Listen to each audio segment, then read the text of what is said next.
من حوالي 20 سنة كان في ناشئ في الأهلي وكان في شبه كبير من نجم فرنسا الشهير ديفيد تريزيجيه. المدربين لاحظوا الشبه ده، بس كابتن بدر رجب لاحظ أكتر من كده بكتير، لاحظ المهارة والجرأة والإصرار، ومن هنا طلع الاسم اللي ما بقاش مجرد لقب، محمود حسن تريزيجيه. كلمة تريزيجيه في اللاتيني معناها القوي والمثالي وذو القدرة، ويمكن الثلاث صفات دول بالذات هما اللي لخصوا كل اللي حصل بعد كده. قوي في شغفه، ومثالي في الالتزام والاحترام، وعنده قدرة جبارة على انه يمتعك ويصنع الفارق ويكمل رغم اي حاجة. في اعلام بيهمشه واصابات تحاول توقفه، بس هو دايما راجع ورافع راسه وجاهز يرد في الملعب. قصتنا النهاردة عن المظلوم اعلاميا والبطل جماهيريا، محمود حسن تريزيجيه.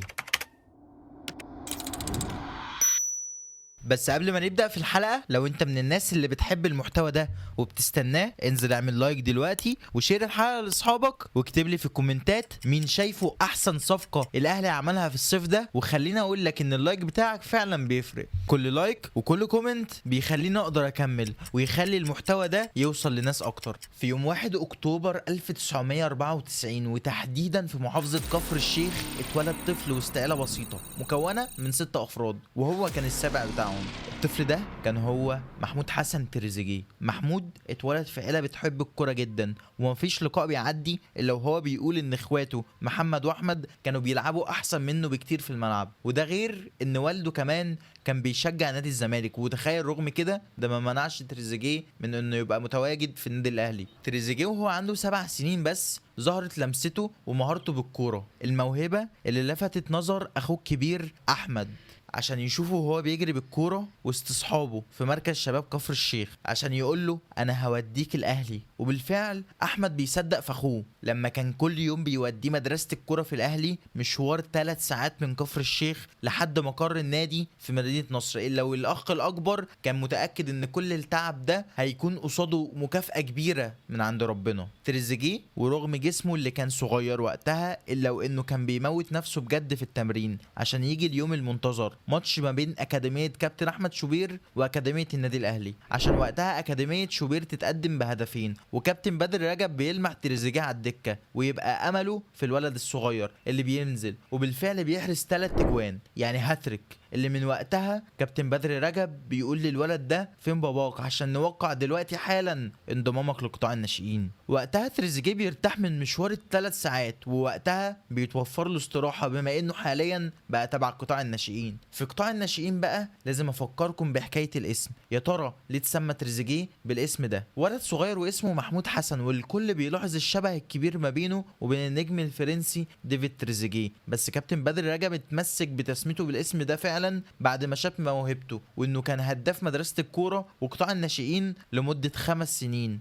بس. ولان الحلو ما يكملش بيجي قرار بتسريح المرحله السنيه لتريزيجيه، وحتى وقتها كهربا بيكون في نفس المرحله وبيروح نادي امدي، بس عشان موهبه تريزيجيه كان كابتن بدر رجب اتمسك بوجوده مع المراحل السنيه الاكبر منه. تريزيجيه بيكمل فعلا التحدي بس بيلاقي صعوبه كبيره في التاقلم. ولد صغير لسه جسمه صغير مش قادر يتعامل مع اجسام اكبر واقوى منه بكتير، عشان تريزي وقتها يعاني من كلام مدرب المرحله دي عشان لما يحاول يضحك اللعيبه ما يلاقيش غير تريزيجيه، وده بيجي على نفسيه الولد الصغير اللي بيقرر مع اخوه انه ما يروحش النادي ده تاني بعد كلام المدرب عنه. ولان المصايب لا تاتي فرادا، وفاه والده حملته مسؤوليه كبيره، لان وقتها قال له جمله عمره ما ينساها: انت بموهبتك هتسكن اخواتك في عماير. تريزيجيه وقتها كان سايب النادي بس بيجيله فرصه التجنيس. كشاف قطري بيشوف الولد الصغير بيلعب في النادي عشان يقرر يمشي في اجراءات التجنيس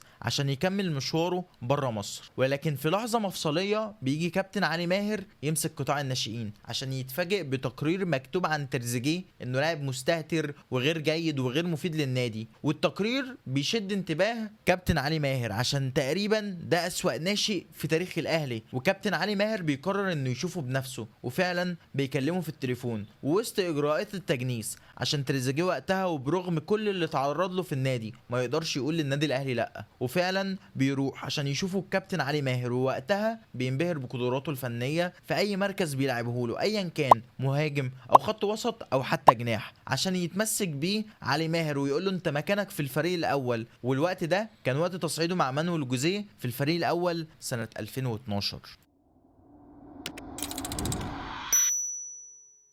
وبعد ما بيتم تصعيده مع مانويل جوزيه، والمعروف عن جوزيه بعدم تفضيله للاعب الناشئ اساسا، بيحب دايما اللعيب الجاهز. مانويل وقتها قال لتريزيجيه انه من احسن الشباب اللي مرنها في حياته، بس كل ما تريزيجيه بيفرح لازم بيحصل حاجه. مانويل جوزيه بيرحل عن الاهلي، وتريزيجيه كان عنده كل الامل ان مع مانويل هتبقى بدايه الطريق، وبيستكمل بعدها المشوار حسام البدري عشان يقول لتريزيجيه وقتها للاسف احنا بنتعاقد مع صفقه جديده، فمش هيبقى ليك مكان في القائمه الافريقيه. والوقت ده كان معروف ان مفيش بطوله بتتلعب غير بطوله افريقيا، نظرا لظروف شهداء بورسعيد رحمهم الله، وكمان الظروف السياسيه في 2013، يعني مفيش مجال للعب غير في افريقيا. بس المره دي الحظ بيبتسم لتريزيجيه. سعد سمير وشهاب الدين بيحصل لهم مشكله في الطيران، وموعد رجوعهم بيتاخر مع مشاركتهم كمان للمنتخب الاولمبي في لندن، فبيضطر كابتن حسام البدري يلجأ لقود تريزيجيه في مواجهة الزمالك، وبيكون اول ماتش لتريزيجيه قدام الزمالك يوم 22 يوليو 2012 عشان ينزل بديل مكان الماجيكو ابو تريكة، وبينتصر وقتها الاهلي على الزمالك بجون ابو تريكة. وعلى ذكر ابو تريكة فلازم نقول ايه سر حب جمهور الاهلي الشديد لتريزيجيه، عشان الولد ده من ريحة الجيل الذهبي، الجيل اللي علم في قلوب كل الاهلاويه بمزاولته لتريكا وكوتا وكمان حسام غالي وحسام عاشور ووائل جمعه وعماد متعب. تريزيجيه وقتها بيكسب كتير من الخبره من الجيل اللي كله خبره وبيتعلق بيهم، وكمان بيبين لك قد ايه الجيل ده كان بيشجعه لحظه ما ابو تريكه وعده بلابتوب وحسام غالي بيوعده بايفون. والهدايا دي بتتحقق فعلا بعد انتصارهم على الترجي التونسي في نهائي دوري الابطال. الماتش اللي بنجيب فيه الملخص بتاع الفرقه اللي هنلعبها، واللعيبه اتريقت على اللابتوب بتاعي، قال لي والله لو خدنا بطوله اللي هي بتاعه الترجي هجيب لك ايباد، وجاب لي واحد. لا والله جاب لك واحد. وكابتن حسام غالي وقتها جاب لي ايفون برضه، قال لي وانا هجيب لك تليفون، وجاب لي ايفون. والاثنين جابوا. وعلى الحديث عن الالقاب، فتريزيجيه مساهم مع الاهلي في الحصول على 8 القاب، حقق 2 دوري ابطال افريقيا و2 سوبر افريقي وكمان كونفدراليه و2 سوبر مصري، وحقق الدوري المصري في 2014. وخصوصا موسم 2014 تريزيجيه بيلفت انظار العديد من فرق اوروبا عشان وقتها بيفكر في الاحتراف بره، بعد ما قدم مع الاهلي 95 ماتش وساهم فيهم في احراز 9 تجوان وصناعه 13 جون في مختلف البطولات، كرقم كبير بالنسبه لناشئ بياخد دقايق قليله وقتها. ومن هنا بننتقل لفقره جديده، فقره انتقاله لاضواء اوروبا عن طريق بوابه اندرلخت. بعد ما تريزيجيه لفت الانظار في موسم 2014 جات له الفرصه اللي بيحلم بيها اي لعيب شاب في سنه، عرض من نادي اندرلخت البلجيكي، وفعلا بيقرر يخوض التحدي ويسيب الاهلي ويروح لاول خطوه في حلم الاحتراف. خطوه كانت بالنسبه له بدايه جديده، لكن للاسف البدايه دي كانت صعبه جدا ومليانه تحديات من اول يوم حرفيا. اول حاجه بتواجهه كانت هي الاصابه، اول ما بينضم للفريق كتفه بيتخلع في اول اسبوع ليه في بلجيكا، بيتصاب اصابه قويه وبيقعد بسببها الشهر كامل بره الملاعب، شهر من غير ماتشات ولا حتى تمرين حقيقي، وده في الوقت اللي هو محتاج فيه يثبت نفسه ويخلي المدرب والجمهور يحسوا ان في صفقه مهمه وصلت. وبعد ما بيرجع من الاصابه بيبدا يواجه تحدي تاني وهي اللغه. تريزيجيه وقتها ما كانش بيعرف انجليزي كويس، وده كان بيخلي التواصل بينه وما بين المدرب واللعيبه صعب جدا. والمشكله مش في كده بس، لكن المدرب وقتها فايلر كان بيتريق على تريزيجيه قدام اللعيبه وكان بيضحكهم عليه عشان مش فاهم الكلام اللي بيتقال له، وده اثر نفسيا عليه وخلى ثقته في نفسه تتهز، خصوصا انه جاي من مكان كان فيه نجم محبوب وجمهوره بيهتف له، فجأة يلاقي نفسه لوحده مش فاهم حد ومش قادر يعبر عن نفسه. في وسط كل ده تريزيجيه كان بيحاول وكان بيتدرب بجد وبيحاول يثبت نفسه، لكن الفرصة كانت قليلة جدا وما خدش الوقت الكافي اللي يقدر يبرهن فيه عن نفسه. ومع ان الماتشات اللي لعبها كان واضح فيها انه مختلف، بس الإدارة ما كانتش مقتنعة خصوصا بعد الإصابة، وكان الحظ قرر يقف ضده في بداية المرحلة. لعب مع اندرلخت 11 ماتش ساهم فيهم في جون واحد بس بصناعته للجون ده وما سجلش اي اهداف، فتريزيجيه كعادته ما استسلمش وكان شايف ان اوروبا لسه فيها فرصه تانية ليه، بس يمكن مش في اندرلخت، وفعلا يقرر يدور على فرصه تانية ويبدا من جديد في نادي يقدر يثق فيه ويشوف موهبته من غير ما يحكم عليه من اول اصابه او لغه مش عارفها، والنادي ده كان نادي موسكورن البلجيكي. بعد ما تريزيجيه قضى فترة صعبة مع اندرلخت وعانى من الإصابات وقلة الدقايق، جات له فرصة عشان يخرج إعارة لنادي أقل عشان يلعب ويثبت نفسه، والفرصة دي كانت في موسم 2016-2017 لما انضم لنادي رويال إكسلسيور الموسكورن البلجيكي، النادي الصغير اللي كان بيصارع وقتها على البقاء في الدوري البلجيكي. ورغم ان الناس وقتها ممكن تكون شافت ان الخطوة دي رجوع لورا، لكن تريزيجيه كان شايفها طوق نجاة، وقرر من أول لحظة انه يخلي الناس كلها تتكلم عنه من جديد. من اول ماتشاته مع موسكورن بدأت تظهر موهبته الحقيقية، وبدأت الصحافة البلجيكية تتكلم عنه في ماتش ضد اندرلخت البلجيكي، النادي اللي اصلا معار منه. عمل تريزيجيه ماتش كبير جدا وكان بيعدي من اللعيبه وكانهم مش موجودين. صحيفه لوسوار البلجيكيه كتبت وقتها ان اللعيب الوحيد اللي كان عنده مستوى في الفريق هو تريزيجيه، والموسم ده كان موسم رد اعتبار. ومن كتر الماتشات بدا تريزيجيه ياخد مكانه الاساسي، وبدا يبقى مصدر الخطوره الاول في الفريق، وده اللي خلى موقع زي فود بالكران تقول ان اللعيب ده محتاج بس يلعب شويه عشان الناس تشوف موهبته على حق. والمميز في الموسم ده مش بس الارقام، لكن شخصيته في الملعب اللي بتبان في كل ماتش. بيحاول يجري ويراوغ ويشوط،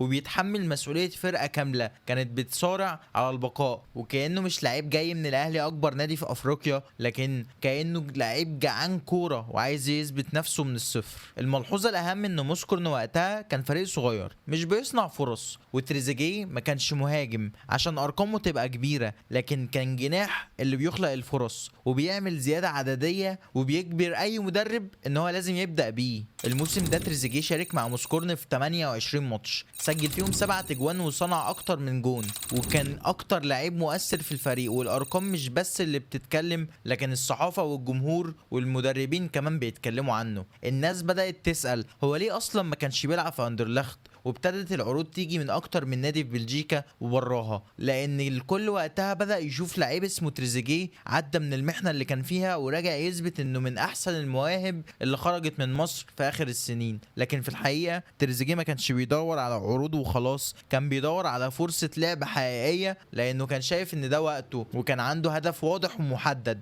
من وجوده في موسكورن، انه يكون جزء اساسي في منتخب مصر في بطولة افريقيا 2017. اللي كتير ما يعرفوش ان تريزيجيه هو القائد التاني لمنتخب مصر من بعد محمد صلاح، بس الرحله دي ما جاتش من فراغ. الرحله دي بدات من 2014 في اول ماتش دولي ليه قصاد السنغال، ومن ساعتها وتريزيجيه بقى من اهم ركائز المنتخب. الولد اللي طلع من تحت عبايه الجيل الذهبي في الاهلي، لعب بقميص المنتخب 82 ماتش رسمي وودي، سجل فيهم 22 جون وصنع 11 جون، يعني ساهم في 33 هدف بقميص المنتخب، وده رقم يخليه واحد من هدافين منتخب مصر التاريخيين، ومن اكتر اللعيبه تاثيرا مع منتخب مصر مع حسام حسن حاليا. بس تريزيجيه مش مجرد ارقام، تريزيجيه جندي تكتيكي، ممكن تلاقيه جناح شمال، ممكن تلاقيه بيلعب في قلب الملعب، واوقات كمان ممكن تلاقيه باك شمال عادي جدا، ومع ذلك بيفاجئك باداء قتالي ويجيب جون، وكمان بيفرق مع المنتخب. ولو هنتكلم عن اللقطات اللي بتغير المصير، تريزيجيه هو صاحب اللقطة اللي خلت مصر كلها تطير من الفرحة في ماتش الكونغو. الدقيقة الأخيرة بيقدر ياخد ضربة جزاء في وقت قاتل، وصلاح بيخش يسجل، ونوصل كأس العالم بعد غياب طويل. تريزيجيه وقتها ما كانش مجرد لاعب في القايمة، ده كان بطل مشهد الصعود، ورغم الإصابة القوية بالرباط الصليبي ما استسلمش ورجع يشارك في بطولة أفريقيا 2022. وفي اللحظة اللي كنا محتاجين حد يقول أنا موجود، تريزيجيه يظهر قدام المغرب ويشارك في هدف قاتل ويوصل بينا للنهائي، ويثبت تاني انه لعيب رجولي وقت الشدة. ومش بس كده، كل مرة بيلبس فيها تيشيرت مصر بتحس ان الموضوع مش شرف، ده واجب، ده حلم بيعيشه. وعشان كده تريزيجيه يستاهل يكون كابتن من كباتن منتخب مصر، مش عشان اسمه، لكن عشان مشواره، عشان روحه، وعشان اللي قدمه في كل لحظة كان لابس فيها تيشيرت منتخب مصر.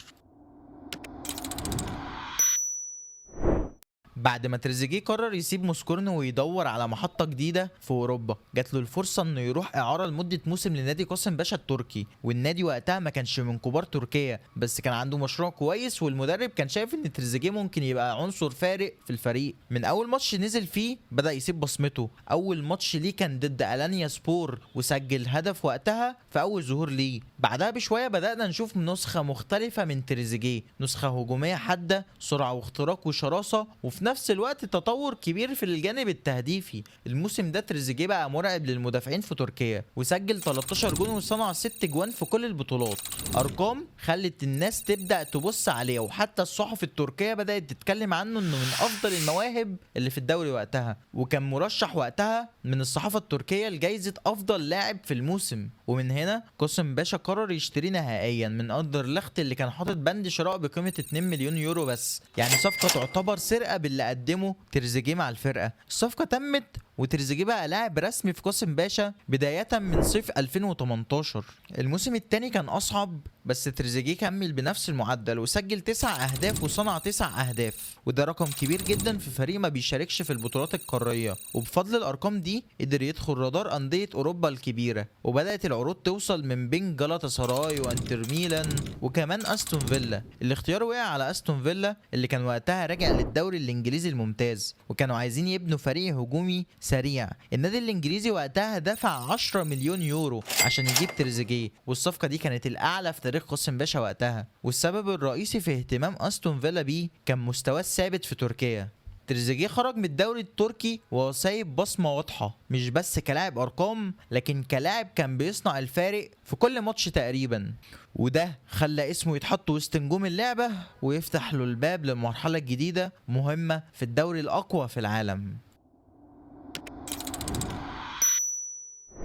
بعد ما تريزيجيه خلص موسم ناري مع قاسم باشا وساب بصمته في تركيا، كان واضح ان المحطة الجاية مش هتكون عادية، وكانت فعلا خطوة كبيرة. استون فيلا النادي الانجليزي اللي وقتها كان راجع للدوري الانجليزي الممتاز بعد غياب 3 سنين، وكانوا عاملين مشروع جديد، عايزين يبنوا فريق مقاتل يثبت نفسه وسط الكبار. النادي الانجليزي دفع 10 مليون يورو، وده لوحده كان بيقول قد ايه النادي الانجليزي كان شايف فيه قيمة كبيرة جدا، مش بس كلاعب افريقي او موهبة جاية من تركيا، لكن كواحد جاي يصنع الفارق في البريمير ليج. تريزيجيه بدأ الموسم الأول ليه في 2019-2020 بين تشكيلة مليانة لعيبة جديدة ومدرب جديد اسمه دين سميث، وكان عايز يثبت نفسه بسرعة. في البداية الأمور ما كانتش سهلة، المنافسة في مركز الجناح كانت صعبة، الفريق كان لسه بيتشكل والدوري الإنجليزي ضغطه عالي وبدني بشكل مرعب. لكن اللي عرفنا نكتشفه بسرعة إن تريزيجيه مختلف، مش الجناح المهاري بس، لكن اللعيب اللي بيعرف يضغط ويقاتل ويفضل يجري طول الماتش. كان بيقفل الخطوط وبيأمن مع الباك وبيتحرك على الطرف بطريقة منظمة، وحتى وهو مش في أفضل مستوياته الهجومية كان دايما مفيد خططيا، وده اللي كان بيخلي دين سميث يفضل يعتمد عليه أكتر مع الوقت. بدأت لحظات تريزيجيه تبقى فعالة لما سجل أول أهدافه في البريمير ليج قدام ليفربول، وبعدها سجل في وولفرهامبتون. ولما قرب على نهاية الموسم لما أستون فيلا كان بيصارع على الهبوط،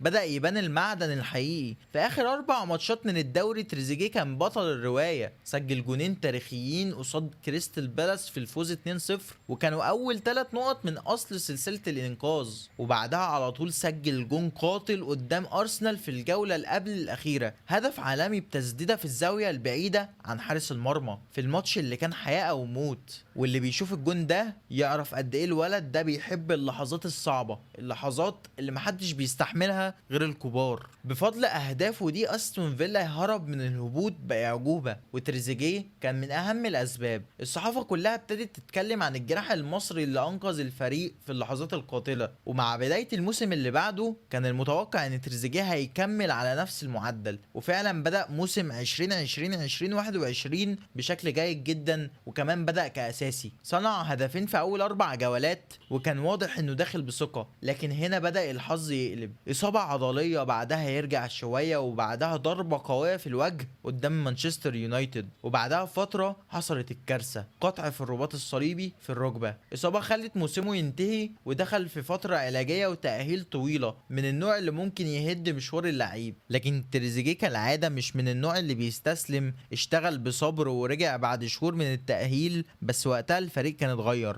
المدرب اتغير، دين سميث مشي وجه ستيفن جيرارد والتشكيلة اختلفت. لما رجع كان لسه مش في جاهزيته الكاملة، فشارك شوية دقايق قليلة، وكان واضح انه محتاج يلعب باستمرار عشان يرجع. وهنا كان القرار صعب جدا، استون فيلا وافق على انه يخرج اعاره في يناير 2022 عشان يدور على فرصة لعب اساسي. الفترة دي بالرغم من ان ان نهايتها صعبة، انما كانت من اكتر المراحل المهمة لتريزيجيه. دخل فيها اعنف دوري في العالم، اثبت نفسه، سجل 9 تجوان وصنع 5 اهداف في 64 ماتش. لكنه الاهم من الارقام هو تأثيره، هو الجون اللي بيحطك في الدوري للسنة الجاية، هو الرمز عند الجمهور اللي ما ينساهوش، هو المقاتل اللي خرج من استون فيلا مرفوع الراس ومكمل في حلمه.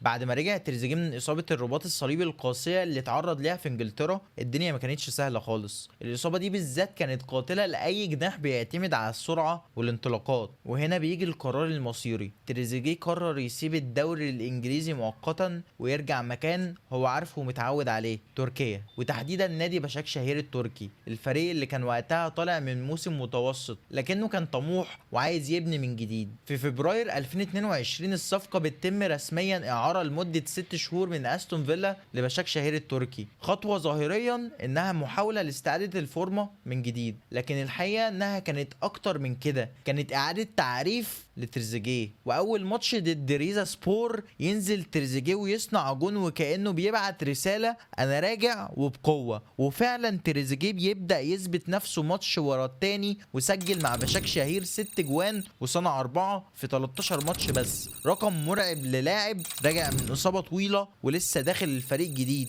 وفي وسط كل ده الصحافة التركية كلها بتتكلم عنه، كلهم بيشيدوا بأدائه، بل وتم وصفه بواحد من أفضل الانتقالات الشتوية في الدوري التركي وقتها، لدرجة إن بعض التحليلات وصفته بمفتاح بشكشهير الجديد، وقالوا إن ده من أكتر اللعيبة تأثيرا في الدور الثاني من الموسم. والمهم هنا مش بس الأرقام، لكن طريقة لعبة تريزيجيه نفسها، رجع سريع وعنيف وجريء، والأهم رجع يثبت نفسه مش بس عشان يرجع أوروبا، لكن عشان هدفه واضح وفي دماغه إنه يكون جزء أساسي من منتخب مصر في أفريقيا 2022. وده اللي فعلا حصل، تريزيجيه كان عنصر مهم وأساسي في قائمة كيروش. بس نرجع تاني لبشكشهير، الفريق حاليا بيبني من جديد، وكان محتاج شخصية زي تريزيجيه، شخصية قيادية بتديك الإضافة حتى لو نزل في الدقيقة 80. وده فعلا اللي حصل بوجوده، عمل فارق، والناس بدأت تتكلم هل ممكن الصفقة دي تكون دايمة. لكن استون فيلا كان عنده خطة تانية. ليه؟ لأن اللي حصل إن بشكشهير خلى كل العيون ترجع تبص على تريزيجيه، ورجع اسمه في السوق بقوة. ومن هنا تبدأ حكاية جديدة من بشكشهير للعودة مرة تانية للسوق الأوروبي، بس المرة دي مش كإعارة مؤقتة، المرة دي كان انتقال دائم إلى طرابزون التركي من خلال استون فيلا. وبعد موسم هادي نوعا ما مع بشكشهير، تريزيجيه كان محتاج فريق يثق فيه، فريق يبني عليه هجومه، فريق يديله المساحه انه يرجع لمستواه. وده اللي حصل بالظبط في طرابزون. الناس فاكره انتقاله لطرابزون كانت خطوه تراجع، بس الحقيقه ان دي كانت خطوه صعود بشكل مختلف. اول موسم ليه كان هداف الفريق، وتاني موسم ليه برضه هداف الفريق ب 21 جون في اول موسمين. تريزيجيه تفوق على نجوم كتير في طرابزون، واثبت انه مش جناح، لا ده عنصر حاسم. المثير في فترته انه كان دايما اللعيب اللي لما يسجل الفريق ما بيخسرش. 6 ماتشات سجل فيهم طرابزون كسب 5 وتعادل 1 بس، وده بيقول لك قد ايه تاثيره مباشر على النتيجه. تريزيجيه كان بيقدم لك جناح كلاسيكي لما الفريق محتاج يقفل، وجناح عكسي لما محتاج يفتح، ولاعب حر لما المدرب كان عايز يفاجئ الخصم. في موسم 23-24 لوحده سجل فيه 6 جوان وصنع 4 تجوان. لكن المهم مش الارقام، المهم اللحظات. هدف في شباك جنتلشلار برليجي في الكاس في الدقيقه 104 في وقت الناس خلاص افتكرت الفريق طلع. وكمان في ماتش فاتح كراجومروك اللي عمل فيه كل حاجة، سجل وصنع ودوخ خط الدفاع كله. وما تسألنيش انا قلت اسماء الفرق دي ازاي عشان انا ما اقدرش اقولها تاني. ولما لعب ضد ادنا ديميرسبور خد اعلى تقييم في الماتش ب8/10، ده غير دقة تصويباته اللي عدت 80%. الصحافة التركية بدأت تتكلم عنه على انه اهم لعيب مؤثر في طرابزون، وناس بدأت تقول ده من افضل المحترفين في تركيا دلوقتي. وفي وسط كل ده تريزيجيه ما بيتكلمش كتير، سايب رجله تتكلم عشان تيجي بقى رحلة الانتقال للريان القطري. بعد ما خلص مهمته في تركيا على أكمل وجه وكتب اسمه كواحد من ابرز المحترفين هناك. جه وقت الخطوه الجديده، خطوه كانت مفاجاه للناس بس مفهومه جدا لاي حد متابع تريزيجيه كويس. الريان القطري بيعلن عن التعاقد مع تريزيجيه في صفقه اعتبرها البعض نهايه الحلم الاوروبي، بس الحقيقه انها كانت بدايه قصه جديده. الريان مش مجرد نادي قطري بيصرف، لا، النادي كان بيمر بمرحله اعاده بناء وكان محتاج شخصيه قياديه، لاعب جاهز فنيا ونفسيا، وده اللي خلى الاختيار بتاع تريزيجيه منطقي جدا. من اول لحظه وصل فيها المدرب البرتغالي ليوناردو جارديم كان واضح معاه ان انت من هنا مش بس كلاعب اجنبي، انت هتكون نجم الفريق ومفتاح لعبه. وفعلا ده اللي حصل. تريزيجيه بقى الورقه الرابحه، سواء لعب شمال او يمين او اتوظف كلاعب حر بيتحرك ما بين الخطوط او حتى دخل لعمق الملعب لما الريتم يكون ابطأ. وفي خلال الموسم بتاعه مع الريان سجل 7 تجوان وصنع 5 اهداف في الدوري، وكان تاني اكتر لعيب مساهمه في الاهداف بعد ياسين ابراهيمي. وواحد من اهم اهدافه كان قدام العربي في المباراه دراماتيكيه حسمها تريزيجيه بجول صاروخي من بره ال 18، وبصمته كانت دايما حاضره، ولو ما بيسجلش تلاقيه بيخلق المساحه او بيشد الدفاع ليه وبيفك زمايله. والمميز في الفتره دي ان تريزيجيه بدا يظهر نضج تكتيكي اعلى من اي وقت قبل كده، بقى بيتراجع وقت اللزوم، بيضغط من قدام، وبقى بيساعد الظهير في التغطيه الدفاعيه كانه لاعب محور ثالث. وده حصل اكتر من مره في ماتشات ضد السد والدحيل. والاعلام القطري كان دايما شايفه صفقه ناجحه، خصوصا ان الريان من وقت انتقاله بدا يستعيد هيبته وبدا يبقى طرف في المنافسه، مش مجرد فريق بيكمل عدد. والجميل كمان ان وجوده هناك ما كانش مؤثر على مستواه الدولي، بالعكس المنتخب فضل يستدعيه باستمرار. بس السر الحقيقي في النقله دي هو ان تريزيجيه اختار المكان اللي يلعب فيه اساسي، مش اللي بس فيه اسم. اختار يلعب يستمتع ويسيب بصمته، وده اللي بيفرق ما بين اللعيب اللي بيكمل عدد واللعيب اللي بيصنع تاريخ لنفسه. والموضوع هنا كان لسه ما انتهاش. من يوم ما خرج تريزيجيه من الاهلي وكل خطوه كان بياخدها وهو حاطط هدف في دماغه انه يرجع في يوم، بس وهو في اعلى فورمه ليه وهو لسه قادر يفيد، مش لما جسمه يقول كفايه. قالها صريحه قبل كده: انا طموحي ارجع للاهلي وانا في عز مستوايا، مش بس ارجع اتكرم. وجات اللحظه اللي الجمله دي اتحققت فيها. الاهلي في 2025 بيعلن عوده محمود حسن تريزيجيه، مش مجرد صفقه، لا، احساس بالواجب. نجم اتكون في بيتك ولف اوروبا وشال منتخب مصر وقرر يرجع في الوقت الصح، وهو لسه قادر يفرق، لسه نفسه طويل ولسه عنده اللي يقدمه. انا مش هروح ان انا اتكرم، انا مش هتكرم، انا هاجي عشان اعمل تاريخ تاني. مش اللي هو اللعيب جاي يبطل سنه وخلاص 38 سنه يلعب له سنه ويبطل لا لا لا لا, لا. تريزيجيه راجع بالارقام، راجع بالخبره، راجع بالاسم الكبير اللي اتبنى بمجهوده من اول ما طلع مع مانويل جوزيه لحد ما بقى اكتر المحترفين ثباتا في اوروبا. الرجوع مش بس قرار كروي، ده قرار عاطفي فكري، قرار لاعب ممكن يكمل بره وياخد فلوس اكتر، بس اختار قيمه التيشيرت، صوت الجمهور ودم الشعار. وجمهور الاهلي عارف ان ده مش رجوع والسلام، لا، دي صفقه سوبر بلغه الكوره. لاعب دولي ممكن يتحط جناح وممكن يبقى تحت المهاجم او حتى يشتغل كلاعب ثالث في نص الملعب. تريزيجيه راجع يزود الجوده، والفرقه دي بالذات كانت محتاجه لاعب بالمواصفات دي: سرعه وذكاء وخبره وشخصيه. اكيد يبقى تريزيجيه. وده مش اول وعد يحققه، ده تريزيجيه اللي وعد ان هو هيفرق مع منتخب مصر وفعلا فرق، ووعد ان هو هيرجع الاهلي لما يكون لسه عنده كلمه في الكوره. وهو دلوقتي راجع وكلمته لسه مسموعه. وياما لعيبه رجعت عشان التكريم بس قليل جدا اللي رجع وهو تكريم في حد ذاته، ولسه قدامه كتير في الملعب. رجوع تريزيجيه مش مجرد قصه لعيب راجع بيته، دي بدايه جديده لواحد راجع يدوس ويعلي ويدي الاهلي من قلبه، مش مجرد من ذكرياته. ودي لسه البدايه.